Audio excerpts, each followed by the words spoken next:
Sunhawk. Betul, mereka turun di kampung, terus scrapping juga di sekitar quarry. Relasi mereka enak banget untuk menuju ke arah cave. Bahkan mereka nggak berusaha untuk nge-retake tempat cave-nya. Mereka hanya bermain di pinggiran-pinggiran cave, berada di sekitar docks, dan malah menguntungkan untuk setup mereka untuk menyambut tim-tim lain yang datang ke sekitarnya cave. Yes, betul banget. Dan ini juga Morph tadi benar-benar langsung tusun begitu saja. Dan gimana ya, gue pikir tadi di cave itu ada RRQ loh. Kan RRQ biasanya ngejaga cave kan. Tapi ternyata kayak tadi tuh udah mulai. Oh enggak, RRQ pindah setahu gue. RRQ udah nggak main di cave lagi. Setahu gue tuh RRQ udah mulai berpindah dari minggu yang kedua, Super Weekend. Oh, oke. Akan gue nggak ada kemarin. Oh iya bener juga. Bener juga ya Jalan. Jadi gue nggak terlalu memperhatikan detail lah. Walaupun gue nonton tapi kan beda gitu loh. Feel-nya beda ya. Iya. Ingatan ketika kita bener-bener nge-cast sama ingatan yang kita ingat ketika hanya nonton doang. Iya, beda-beda. Nge-cast sama nonton beda. Kalau nge-cast tuh bener-bener detail semuanya gue inget. Dan itu akhir dari match Sunhawk tadi. Ya klimaksnya abis itu karena kita udah tahu 2-1-nya yang nggak lolos. Betul. Ya kan? Sebenarnya yang bikin seru adalah kejar-kejaran tadi kan. Kejar-kejaran Antara Aerolove sama 21 Esport yang try hard banget untuk mereka lolos di Super Weekend. Tapi ternyata Aerolove dipulangkan duluan 2-1 menang fight dapetin 4 kill. Tapi mereka hanya bisa finish di urutan ke-18 berarti. Ke-18 itu masih di bawahnya 69 dan 69 pun tidak lolos, mereka ada di peringkat ke-17. Tapi untuk memastikan kita bakal melihat perhitungan poinnya seperti apa, karena sekarang kita bakal lihat dulu match summary-nya atau match result dari yang sudah dimainkan oleh ke-16 tim kali ini. Yes, langsung betul. aja gas. Sung. Ini dia untuk match rankingnya itu sendiri. Lagi-lagi Sunhawk yang tidak banyak killnya. Ini benar-benar deja vu kayak Sunhawk yang tadi sih di match kedua, di mana nggak ada double digit kill point sama sekali. Bahkan yang mendapatkan WWCD pun hanya mendapatkan 9 kill. Dan disusul lagi-lagi dengan Genesis Dogma. Ini Genesis Dogma benar-benar kuat ya dia kalau main di Sunhawk. Either placement points-nya tinggi dan juga diiringi dan diseimbangkan dengan kill points. Ya, itu dia yang terjadi karena apapun bisa terjadi di Battle Royale, Battleground di PUBG Mobile kali ini.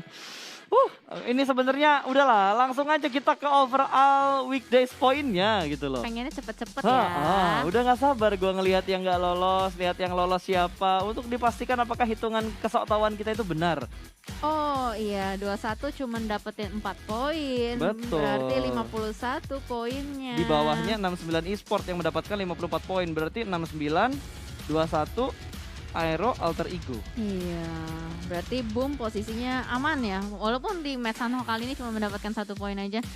Dan sayang banget ya untuk 4 tim yang gak lolos itu, berarti 69 Aero Alter Ego 21.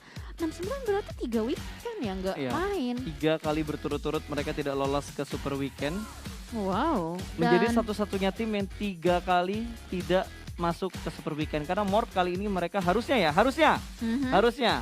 Morph lolos ke Super Weekend untuk di Super Weekend terakhir. Berdasarkan kehitungan sotoyan kita hitungan kesotoyan kita gitu kan. Betul. Ya. Tapi habis match ranking harusnya overall ranking. Langsung lah. Ayo teman-teman yang udah gak sabar like dulu deh. Min, langsung yuk Min. Nungguin ya. Waduh, jadi tok nungguin ya kan. Tapi yang membuat gue amazed adalah Aerolove tidak lolos Super Weekend. Ya, itu juga jadi satu perhatian gue sih. Sayang banget untuk Aerolove, mereka tidak bisa bermain di Super Weekend. Ini minggu yang terakhir, walaupun secara poin mereka tuh aman. Karena saat ini Aerolove ada di peringkat ke-9 dengan 157 poin untuk total poin Super Weekend. Bukan masalah itu pas. Apa tuh? Pride-nya Pride. Dia kan bilang mau mempertahankan juara ya di tenang. itu. Lo inget gak season 2? Aerolove di regular season juga gak terlalu kelihatan. Iya tapi sih. begitu di grand final, cus. Iya sih, ini masih regular season ya. Betul, karena gue yakin akan ada banyak tim yang benar-benar memberikan kejutan yang tidak diduga-duga oleh kita semua. Seperti yang dilakukan mungkin sama Aerolove pada waktu itu, atau yang dilakukan oleh para pendatang baru saat ini seperti Voin. Lalu bisa dibilang Eagle dan Skylight Gaming, gue bilang itu pendatang baru karena ada beberapa line up mereka yang memang datang dari tier 2 ataupun dari tingkat amatir. Iya sih, tapi bisa jadi juga jangan-jangan ini kayak nyimpen kartu gitu gak sih? Oh, ada kartu yang disimpan ya. Soalnya grand final kan nanti tuh, beda lagi kan sama yang regular season besok. Betul. Besok kan kita nyelesainnya regular season, Yes. ya kan? Karena kayak lu berkaca sama PMGC deh. kayak Nova dah anggapannya.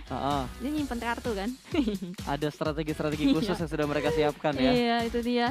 Dan akhirnya ini dia weekday rankings untuk di week ketiga, di mana posisi 1 sampai 5 tidak bergeming sama sekali, masih sama. Dan EVOS, Onyx naik, Scarlet naik, RRQ dan Geek turun, tapi nggak masalah karena ini semua pasti lolos. Semua pasti lolos, semua pasti aman. Dan yang harus di-highlight memang dari weekday week 3 ini adalah Aura yang benar-benar bermain sangat barbar. Kill point-nya beda jauh banget sama tim-tim lain. Rank point-nya juga stabil. 87 ya. Iya. Paling banyak, bahkan kill point-nya lebih tinggi daripada placement point mereka. Itu dia. Tapi nggak tahu ya, ini kan masih weekday. Balik lagi, beda lagi, besok beda lagi gitu loh, ceritanya beda lagi. Tapi ini Onyx udah mulai step up lagi nih kalau kita bandingkan dengan minggu sebelumnya. Karena Onyx juga kalau dilihat-lihat dia baru 1 kali super weekend. Kalau nggak salah di minggu yang kedua deh, super weekend yang kedua itu mereka nggak bermain. Yang nggak main di super weekend 2 itu Onyx, Takai, Morph dan juga 69. Iya, dan ini Onyx juga tidak mendapatkan WCD sama sekali untuk di week 3. Tapi bermain dengan stabil, dengan rank point yang oke, dan kill point-nya juga oke. Jadi seimbang gitu loh. Ini loadingnya agak lama ya? Bisa gue miringin nggak sih layarnya biar loadingnya langsung cepet gitu loh? Sabar tuh kan, ngomel-ngomel sih. Dan ini dia sudah terbuka, sudah terlihat siapa saja tim yang tidak akan bermain di Super Weekend ketiga. Dimulai dari hashtag 1769 Esports, ada Aerowolf, ada Alter Ego, dan juga 21 Esports. Wow, ini hanya tinggal berharap sih mereka bisa finish di posisi berapa. Karena inget Jel, ingat. Aduh, ini tim-tim yang gak masuk ke grand final. Iya. Season 4 mereka harus kualifikasi lagi. Harus kualifikasi lagi untuk mendapatkan slotnya kembali di PMPL season 4. Berarti 69, udah pasti tidak ya, lolos. 69 sudah dipastikan tidak lolos. Karena 0 kan poinnya. Karena 0. Morph nih, Morph bisa ngejar. Tapi butuh poin